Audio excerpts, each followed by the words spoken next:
नमस्कार।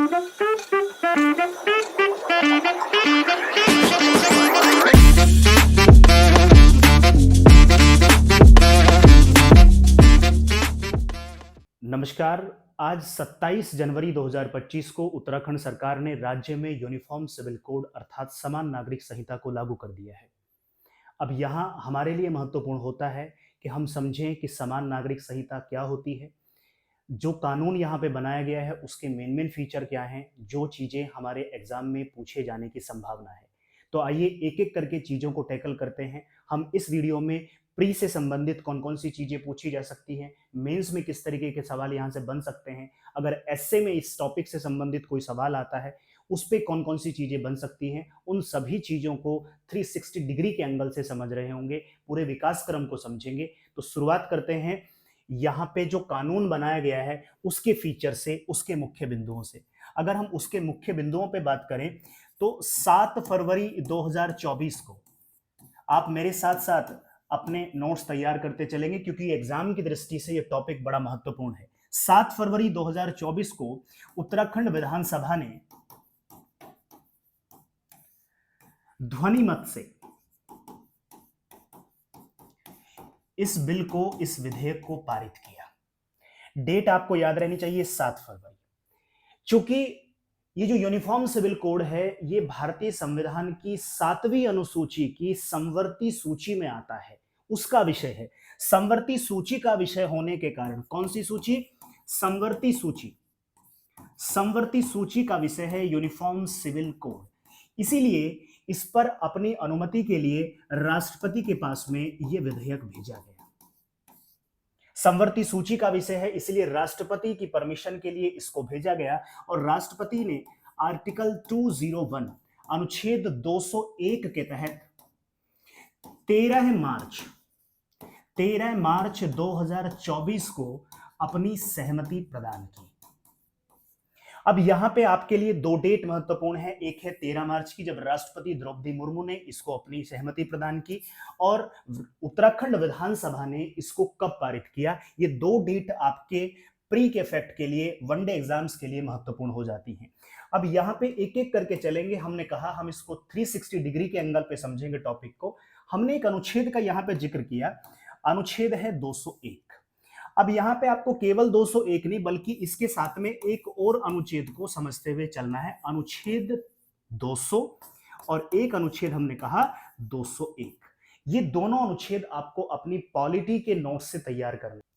अगर हम अनुच्छेद 200 की बात करें, आर्टिकल 200 की बात करें, तो आर्टिकल 200 कहता है कि अगर किसी विधेयक पर राज्यपाल को ऐसा लगता है कि उस पर अनुमति राष्ट्रपति से प्रदान होनी चाहिए तो वह उस विधेयक को, उस बिल को राष्ट्रपति के लिए सुरक्षित रख सकता है, राष्ट्रपति के पास में भेज सकता है। ऐसा आर्टिकल 200 कहता है।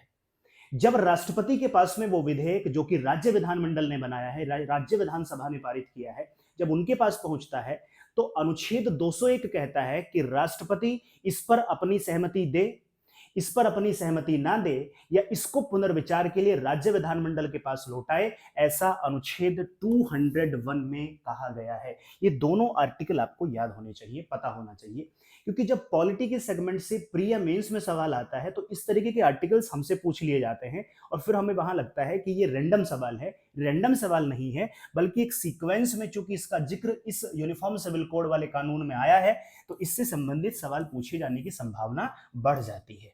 हमने आपको बताया कि 7 फरवरी को उत्तराखंड विधानसभा ने इसको पारित किया और ऐसा करने वाला उत्तराखंड राज्य देश का पहला राज्य बना। देश का पहला राज्य बना।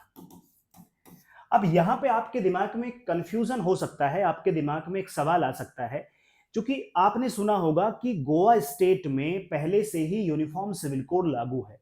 अगर गोवा स्टेट में, गोवा भी एक स्टेट है, अगर गोवा स्टेट में पहले से यूनिफॉर्म सिविल कोड लागू है, फिर उत्तराखंड देश का पहला राज्य कैसे है कि उसने इसको पारित किया? क्योंकि यहां पे एक पेंच है, और पेंच कैसा है कि जो गोवा है, गोवा में पुर्तगाली नागरिक संहिता, भारतीय नागरिक संहिता नहीं, पुर्तगाली नागरिक संहिता 1867 के तहत यूनिफॉर्म सिविल कोड लागू किया गया है। जबकि जो उत्तराखंड राज्य ने पारित किया है, कानून को बनाया है, वो भारतीय संविधान के भाग 4 के नीति निदेशक तत्व, जिसको आप डीपीएसपी कहते हैं, उसके अनुच्छेद 44 के तहत मिले अधिकार के तहत कानून बनाया है। दोनों में एकदम अंतर है। इसको किसके तहत बनाया गया था? गोवा में पुर्तगाली नागरिक संहिता 1867 देश की आजादी से पहले लागू कर दिया गया था, और उत्तराखंड में जो बनाया गया है वो आर्टिकल 44 अनुच्छेद 44 के तहत मिली स्वतंत्रता या अधिकार के तहत उसको बनाया गया है। ये दो फैक्ट आपको याद रखने हैं, कंफ्यूजन नहीं रखना है अपने दिमाग में। उत्तराखंड सरकार ने राज्य में यूनिफॉर्म सिविल कोड से संबंधित कानून बनाने के लिए एक समिति का गठन किया। अब वो समिति और उसका नाम हमारे एग्जाम के लिए बड़ा महत्वपूर्ण है, मोस्ट इंपोर्टेंट। समिति जिनकी अध्यक्षता में बनाई गई उनका नाम है जस्टिस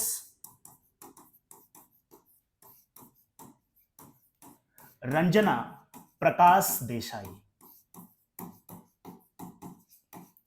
जस्टिस रंजना प्रकाश देसाई की अध्यक्षता में उत्तराखंड सरकार ने एक समिति गठित की और कहा कि आप इस टॉपिक से संबंधित आर&डी कीजिए, लोगों से बातें करिए और एक ड्राफ्ट तैयार कीजिए कि क्या इस समय ये कानून राज्य की जरूरत है कि यहाँ पे लागू करना चाहिए, उसके इंप्लीमेंटेशन के लिए कुछ सुझाव दीजिए, वगैरह वगैरह। तो ये समिति किसकी अध्यक्षता में बनी? ये सवाल 101% आपको आगामी परीक्षाओं में देखने को मिलेगा। जस्टिस रंजना प्रकाश देसाई, ठीक है। जस्टिस रंजना प्रकाश देसाई की इस समिति ने अपना कार्य शुरू करना किया और उन्होंने इससे संबंधित जो जन संवाद की शुरुआत की। जन संवाद की शुरुआत किससे संबंधित है? यूनिफॉर्म सिविल कोड से। इसकी शुरुआत उन्होंने उत्तराखंड के पहले गांव, प्रथम गांव, और आपको पता है प्रथम गांव कौन सा है? प्रथम गांव का नाम है माणा, जो कि चमोली में है, उससे उन्होंने शुरुआत की। ये अपने आप में एक फैक्ट होता है कि रंजना प्रकाश देसाई जो समिति है यूनिफॉर्म सिविल कोड से संबंधित, उन्होंने यूनिफॉर्म सिविल कोड से संबंधित ड्राफ्ट तैयार करते हुए जन संवाद की शुरुआत किस स्थान से की? तो उन्होंने की है माणा गांव से शुरुआत, जो कि चमोली डिस्ट्रिक्ट में पड़ता है। अगर हम कानून की बात करें, इस कानून के तहत जो कानून बनाया गया है यूनिफॉर्म सिविल कोड का, इस कानून के तहत जो जनजातीय समुदाय को छोड़कर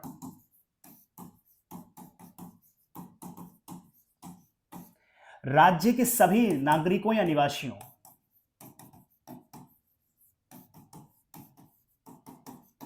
राज्य के सभी निवासियों पर लागू होता है। आपको पता है कि अगर हम एसटी की पॉपुलेशन देखें तो राज्य की टोटल पॉपुलेशन का लगभग 2.9% जनजातीय समुदाय से संबंधित है। उसको छोड़ करके बाकी सभी नागरिकों के लिए या निवासियों के लिए यह कानून लागू होता है। इस कानून के मेन फीचर में है कि यह कानून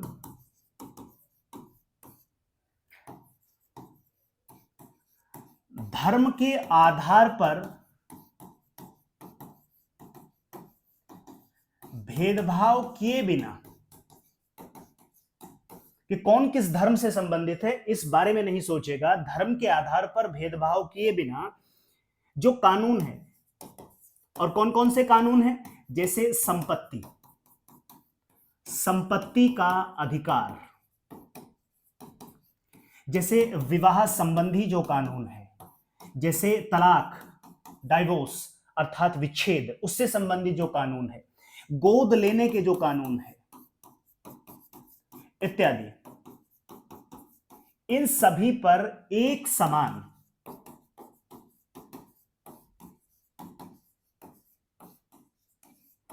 कानून की बात करता है। इन सभी पर एक समान कानून अब से राज्य में लागू होंगे। विवाह के लिए अलग अलग धर्मों के लिए अलग अलग कानून नहीं होगा, तलाक के लिए अलग अलग कानून नहीं होगा, बाकी जितने भी बताएं इन सभी के लिए अब एक समान कानून होगा, वो व्यक्ति चाहे किसी भी धर्म से संबंधित हो। क्योंकि हम जानते हैं कि जो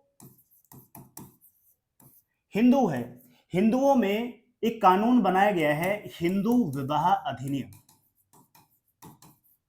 हिंदू विवाह अधिनियम 1955 में।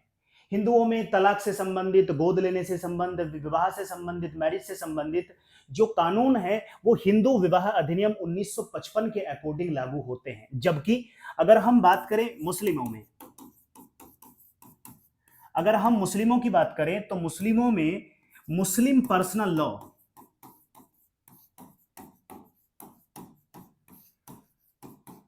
जो कि 1937 में बनाए गए थे, उनके अकॉर्डिंग विवाह, विच्छेद, गोद लेना, गुजारा भत्ता देना, इससे संबंधित कानून मुस्लिम पर्सनल लॉ में लिखे गए हैं। और यहां हिंदू विवाह अधिनियम 1955 से संबंधित कानून है पहले से। इस हिंदू विवाह अधिनियम में सिखों के लिए भी सेम कानून है, वो भी इसी के अंतर्गत आते हैं, जैन के लिए भी, बौद्ध के लिए भी। यहां ध्यान रखने लायक है कि ईसाइयों के लिए अलग से कानून है विवाह, गोद वगैरह संबंधित। तो यहां पे क्या बात करता है ये कानून, ये बात करता है कि यहाँ पे कोई पर्सनल लॉ नहीं होगा, क्योंकि जैसे हम देख रहे हैं मुस्लिम पर्सनल लॉ, ये एक धर्म के आधार पर बनाया गया एक निजी कानून का बंच है। तो इस पे बात नहीं होगी, बल्कि अब सभी के लिए एक समान कानून होगा। जो विवाह के लिए रूल रेगुलेशन हिंदुओं के लिए है, वही मुस्लिमों के लिए ही होगा, वही सिखों के लिए होगा, ईसाइयों के लिए होगा, पारसियों के लिए होगा। राज्य के अंतर्गत सभी के लिए एक समान कानून होगा। किस किस विषय पे वो हम पहले देख चुके हैं। नेक्स्ट अगर हम फीचर की बात करें, ये कानून कहता है कि लिव इन रिलेशनशिप,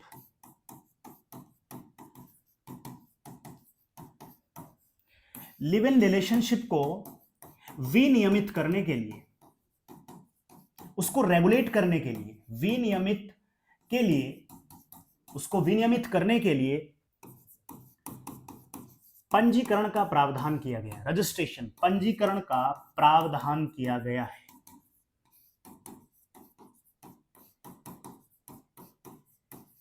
पंजीकरण का प्रावधान किया गया है। लिव इन रिलेशनशिप में किसी कपल को रहना है तो उससे पहले उसको रजिस्ट्रेशन कराना पड़ेगा।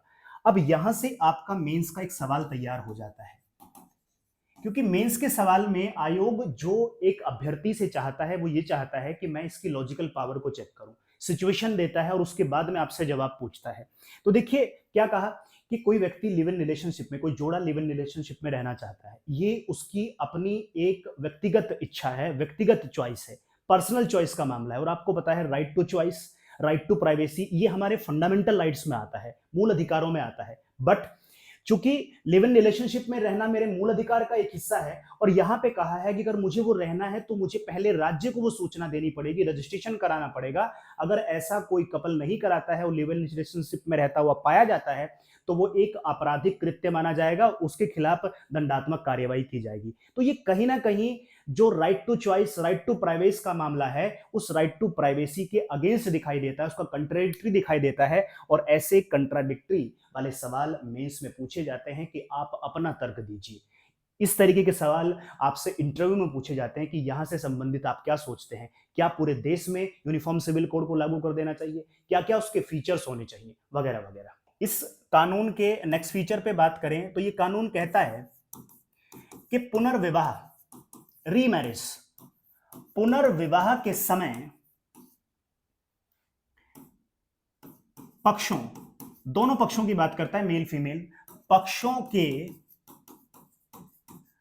जीवन साथी, जिससे पहले शादी हुई थी, जीवन साथी जीवित न हो, जीवन साथी जीवित न हो। अनफॉर्चुनेटली अगर उनकी मृत्यु हो गई है, उसके बाद में आप रीमैरिज कर रहे हैं, तब उसके लिए कानून परमिशन देता है। पर आपकी पहले से शादी हो चुकी है और शादी में जो आपका दूसरे पक्ष वाला व्यक्ति है, मेल है या फीमेल है, वो जीवित है और उसके साथ साथ आप दूसरी शादी कर रहे हैं, उसके लिए कानून उसको कहता है कि आपराधिक कृत्य है, ये इसके खिलाफ आपके दंडात्मक कार्यवाही के भोगी आप होंगे। अब यहां पे ये बेसिकली किस बात के लिए रोकथाम लगाने की बात करता है, ये कहता है बहुविवाह पर रोकथाम की बात, बहुविवाह पर रोकथाम की बात कर रहा है यूनिफॉर्म सिविल कोड से संबंधित कानून। अब देखिए, जब आपको आयोग स्टेटमेंट की फॉर्म में चीजों को प्रोवाइड कराएगा तो स्टेटमेंट की फॉर्म में आपको ये वाली सेक्शन नहीं देगा यहां से यहां तक का लिख के कि जीवन साथी जिंदा है या जीवन साथी की मृत्यु हो चुकी है, बल्कि वो कहेगा उत्तराखंड में लागू होने वाला यूनिफॉर्म सिविल कोड के संबंध में निम्नलिखित में से कौन कौन से कथन सत्य हैं, कौन कौन से कथन असत्य हैं। तो यहाँ पे एक कथन आपको मिलेगा कि यूनिफॉर्म सिविल कोड बहुविवाह पर रोकथाम लगाने का काम करता है। तो ये बात ठीक हो जाएगी, जैसा कि आप इसमें देख रहे हैं। अब ये चीजें आती हैं एनालिसिस करने से, ये ऐसा सही किताबों में नहीं मिलेगा, बट ये क्या है कि आप इसको इस बात को देख करके सीधे तौर पे इससे समझ सकते हैं। नेक्स्ट फीचर की बात करें तो ये कानून कहता है कि तलाक के संबंध में विच्छेद, तलाक या जिसको हम विच्छेद कहते हैं, विवाह विच्छेद कहते हैं, तलाक या विच्छेद के संबंध में महिला एवं पुरुष, महिला एवं पुरुष दोनों को समान अधिकार होंगे, दोनों को समान अधिकार होंगे। यानी यहां पर जेंडर के आधार पर कोई भेदभाव नहीं किया गया है। अगर तलाक से संबंधित पुरुष को किसी तरीके का अधिकार प्राप्त है तो सेम अधिकार जो है वो महिलाओं को भी प्राप्त है, ये बात करता है। इससे पहले हमने सुप्रीम कोर्ट का एक डिसीजन देखा था जिसमें सुप्रीम कोर्ट ने कहा था कि तीन तलाक कह के विवाह विच्छेद की जो प्रथा है वो अब से असंवैधानिक घोषित की जाती है, अर्थात सुप्रीम कोर्ट ने उसको अनकॉन्स्टिट्यूशनल कहा था। क्यों? क्योंकि मुस्लिम पर्सनल लॉ के अकॉर्डिंग 3 बार तलाक कह के किसी महिला को जब पुरुष के द्वारा तलाक दे दिया जाता है, वो कहीं ना कहीं जो हम बात कर रहे हैं जेंडर इक्वालिटी की, वो उसके अगेंस्ट जाता है। दूसरा, उसका एक ग्राउंड उन्होंने स्वास्थ्य को भी माना था, इस आधार पे उसको उन्होंने अनकॉन्स्टिट्यूशनल कहा था। यही बात यहाँ पे यूनिफॉर्म सिविल कोड, इसमें भी ये बात रखी गई है। नेक्स्ट फीचर की बात करें, इस कानून की धारा 28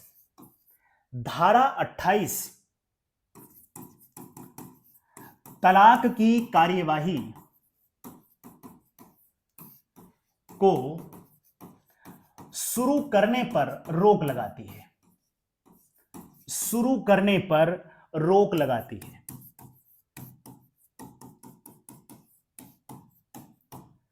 जब तक कि, साथ साथ लिखते चलेंगे, जब तक कि विवाह को 1 साल का समय ना बीत गया हो, 1 साल का समय न बीत गया हो। यह प्रावधान भी इस यूनिफॉर्म सिविल कोड के कानूनों में लिखा गया है कि अगर कोई तलाक का प्रोसेस शुरू करना है तो जब विवाह हुआ है उसको 1 साल का समय बीत गया हो, उसके बाद ही इसकी प्रोसेसिंग शुरू हो सकती है, इससे पहले ऐसा नहीं किया जा सकता।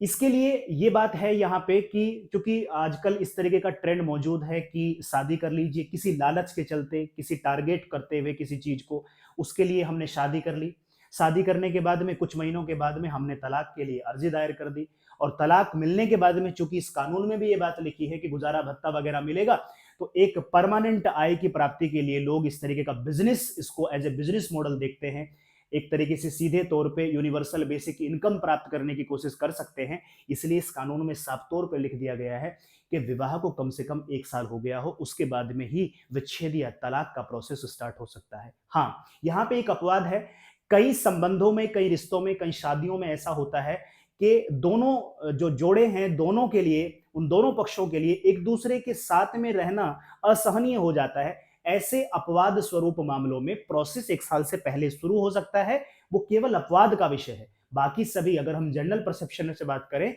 तो 1 साल का समय जरूरी है, उसके बाद ही तलाक या विच्छेद की प्रक्रिया शुरू की जा सकती है, ऐसा ये यूनिफॉर्म सिविल कोड से संबंधित कानून कहता है। नेक्स्ट, इस वीडियो के दूसरे सेगमेंट के रूप में हम समझते हैं कि जो हम बात कर रहे हैं समान नागरिक संहिता, यूनिफॉर्म सिविल कोड,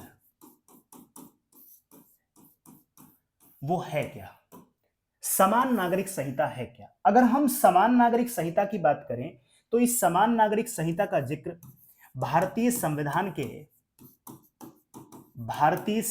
के जो भाग 4 है, जिसमें कि नीति निर्देशक तत्व दिए गए हैं, नीति निर्देशक तत्व, डीपीएसपी जिनको आप कहते हैं, नीति निर्देशक तत्व दिए गए हैं, उसके अनुच्छेद 44 आर्टिकल 44 में इसकी व्याख्या लिखी है, या इसके बारे में प्रावधान या इसका जिक्र भारतीय संविधान के अनुच्छेद 44 में किया गया है। अनुच्छेद 44 जो है वो नीति निर्देशक तत्वों के तहत आता है, और नीति निर्देशक तत्व जो है वो भाग 4 के अंतर्गत आते हैं। हम यहाँ पे साथ साथ पॉलिटी को भी रिवाइज करते हुए चल रहे हैं, यहां पे समान नागरिक संहिता की बात की गई है। अच्छा, अनुच्छेद 44 जो है, आर्टिकल 44 है, वो क्या कहता है? इसके तहत क्या कहा गया है? इसके तहत कि जो राज्य है, और हम इस राज्य में उसी राज्य की बात कर रहे हैं जो आर्टिकल 12 के तहत राज्य की डेफिनेशन है। राज्य देश के सभी नागरिकों के लिए, क्या कहा गया है आर्टिकल 44 में? कि राज्य देश के सभी नागरिकों के लिए एक समान नागरिक संहिता बनाने का प्रयास राज्य को करना चाहिए। राज्य को करना चाहिए, ऐसा कहा गया है आर्टिकल 44 में। आर्टिकल 44 में जो बात लिखवाई है वो नीति निदेशक तत्वों में आती है, और आप समझते हैं कि नीति निदेशक तत्व जो हैं वो इन्फोर्सेबल नहीं है, अर्थात उनको किसी न्यायालय के द्वारा, हाई कोर्ट या सुप्रीम कोर्ट के द्वारा उनको लागू नहीं कराया जा सकता। अगर संविधान निर्माताओं को लगता कि ये बेहद जरूरी है तो वो इस बात को मूल अधिकारों में रख देते, क्योंकि आपको पता है कि मूल अधिकार क्या है?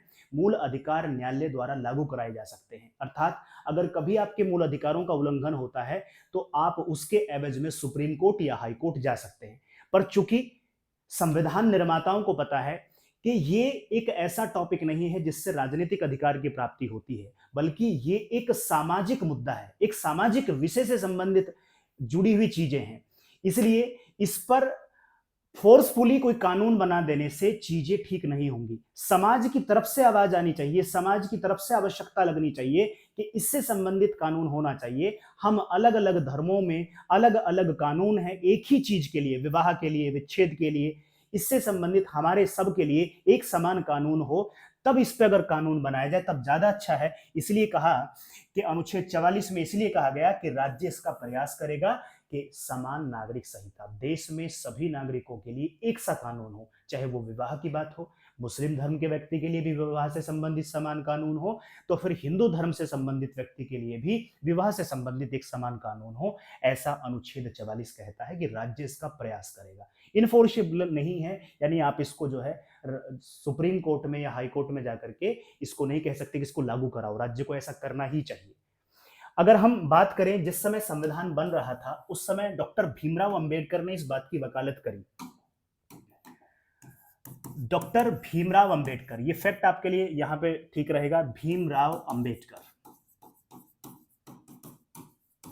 भीमराव अंबेडकर का कहना था कि यूनिफॉर्म सिविल कोड को लागू करना चाहिए, और इस पे सहमति व्यक्त की के.एम. मुंशी।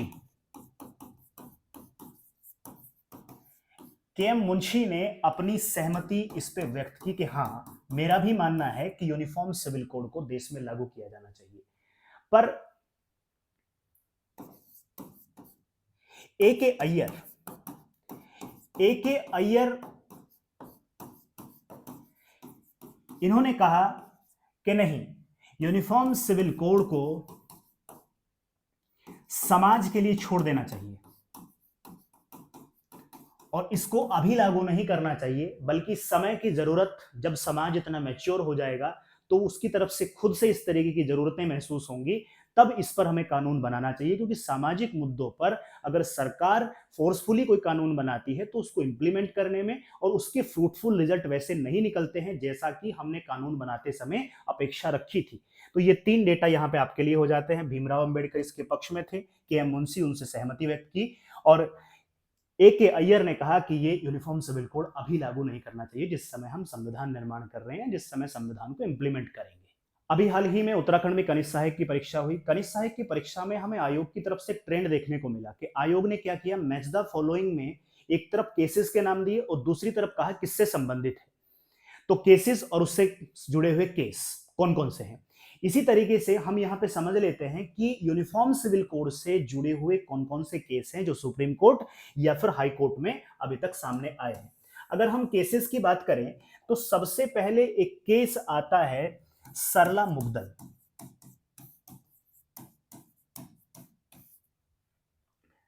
वर्सेस भारत संघ, ये केस आया 1995 में। दूसरा केस है मोहम्मद अहमद खान वर्सेस शाहबानो बेगम,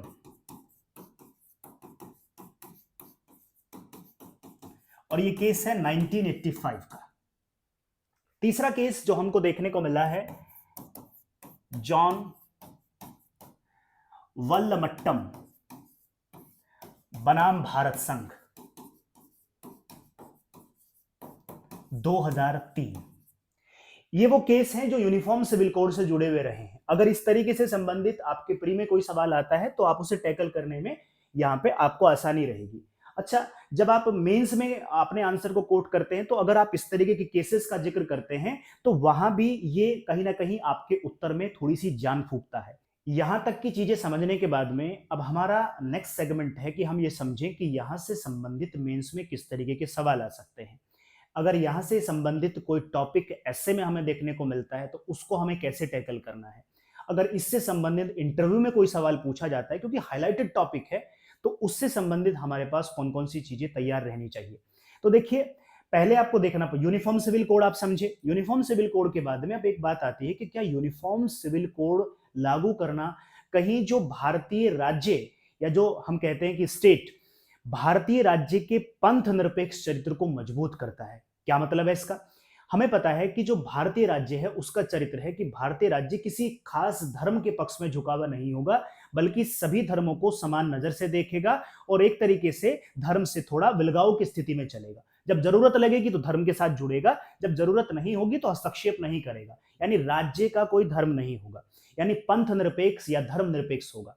ऐसे में अगर राज्य के या देश के नागरिकों के लिए धर्म के आधार पर कानून बनाए गए हैं और उसके हिसाब से उनके विवाह, विच्छेद, गोद लेना, संपत्ति का उत्तराधिकार ये सब तय हो रहे हैं, तो ये कहीं ना कहीं इस बात पर सवाल या निशान खड़े करता है कि क्या राज्य का चरित्र सच में पंथ निरपेक्ष है, धर्म निरपेक्ष है। तो अगर हम इस बात को देखें तो समान नागरिक संहिता राज्य के पंथ निरपेक्ष चरित्र को मजबूत करता है। इस तरीके की चीजों को, इस तरीके के लाइंस को आपको अपने आंसर में कोट करना है जो आपके आंसर को कहीं ना कहीं मजबूती प्रदान करता है। इसके अलावा एक बात होती है कि क्या सभी के लिए एक समान कानून बन जाए ऐसा देश में पहले से चला आ रहा है? क्या केवल पर्सनल लॉज ही उसके खिलाफ है एक समान नागरिक संहिता के, या कुछ और भी है?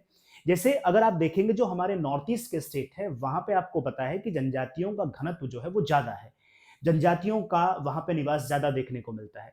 तो जो भारतीय दंड संहिता है, इंडियन पीनल कोड है, वहां पे एज इट इज लागू नहीं होता है, बल्कि कुछ संशोधनों के साथ लागू होता है, या उनके अपने पीनल कोड है, जनजातियों के अपने कुछ कानून है।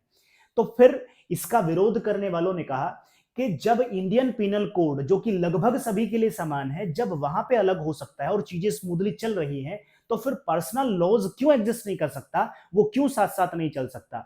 क्योंकि कहा यह भी गया कि जो पर्सनल लॉ बनाया गया है वो पर्सनल लॉ भारतीय संविधान के अनुच्छेद 25 के तहत मिली धार्मिक स्वतंत्रता से बनाया गया है, और अनुच्छेद 25 में मिली धार्मिक स्वतंत्रता एक मूल अधिकार है। तो अगर हमारे पर्सनल लॉ को के अधिकार को छीना जा रहा है, दैट मीन्स कि हमारे मूल अधिकारों के साथ में उल्लंघन हो रहा है। तो ये उसका विरोध करने वालों में, क्योंकि आपके पास में पक्ष और विपक्ष, आपकी पर्सनल राय क्या है वो बात आप एक तरफ रखेंगे, जब आप आंसर को टैकल करेंगे, क्वेश्चन को लिखेंगे, उसके उत्तर को, तो तब आपके पास में पक्ष और विपक्ष जो है वो दोनों चीजें तैयार होनी चाहिए। अब यहाँ पे सुप्रीम कोर्ट या कोर्ट का मानना है कि चूंकि कई मामलों में अगर मामला जनहित से जुड़ा हुआ हो, अगर मामला सौहार्द या मामला सद्भावना से जुड़ा हुआ हो, स्वास्थ्य से जुड़ा हुआ हो, लोकहित से जुड़ा हुआ हो, या किसी संधि को लागू करने से जुड़ा हुआ हो, ऐसा मामला जो व्यापकता को अपने आप में शामिल करता है, इस व्यापक मामले में तो हम जो आपको भाग 3 के तहत मूल अधिकार दिए गए हैं उन मूल अधिकारों पर इस मामले को हम ज्यादा तवज्जो देंगे। यानी ऐसा तो बिल्कुल नहीं है ना कि आपके जो मूल अधिकार हैं उनमें कोई भी संशोधन नहीं किया जा सकता, उनको बिल्कुल भी कम नहीं किया जा सकता, ऐसा तो नहीं है। विशेष परिस्थितियों में राज्य कानून बनाकर मूल अधिकारों को सीमित कर सकते हैं। तो इसीलिए कहा गया कि ये पर्सनल लॉ जो है वो कहीं ना कहीं समानता जो हमें देश में या लोगों के बीच में स्थापित करनी है उसमें कहीं ना कहीं रुकावट पैदा करता है। इसलिए समान नागरिक संहिता लागू करना ये देश और राष्ट्र हित में जरूरी है। इस तरीके के सवाल आपको एक सीरीज में वहां पे देखने को मिलेंगे। अगर आपको लगता है कि ये वीडियो जो आपने देखी इसमें आप मेंस के सवाल चाहते हैं, हम सवाल लिखें, उसकी फॉर्मेटिंग आपको बताएं, एस्से का टॉपिक अगर आपकी तरफ से या हमारी तरफ से कोई तैयार किया जाता है, उस पे हम किस तरीके से भूमिका लिखेंगे, किस तरीके से उसकी मेन बॉडी पे लिख रहे होंगे, निष्कर्ष में हमें कौन कौन सी चीजें शामिल करनी है, या फिर अगर इससे संबंधित कोई सवाल इंटरव्यू में बन सकता है, वहां पे कौन कौन से सवाल हो सकते हैं, उसका क्या उचित जवाब हो सकता है, एक एक्सपेक्टेड आंसर किस तरीके से फ्रेम किया जा सकता है, तो इस पे आप हमें कमेंट सेक्शन में बताएंगे। हम नेक्स्ट वीडियो में इस बात को भी टैकल करेंगे। आज की वीडियो में यहीं तक रखेंगे। आई होप ये जो वीडियो हमने बनाई है ये आपके लिए हेल्पफुल रहेगी। तो मिलते हैं एक नई वीडियो के साथ में, तब तक के लिए धन्यवाद।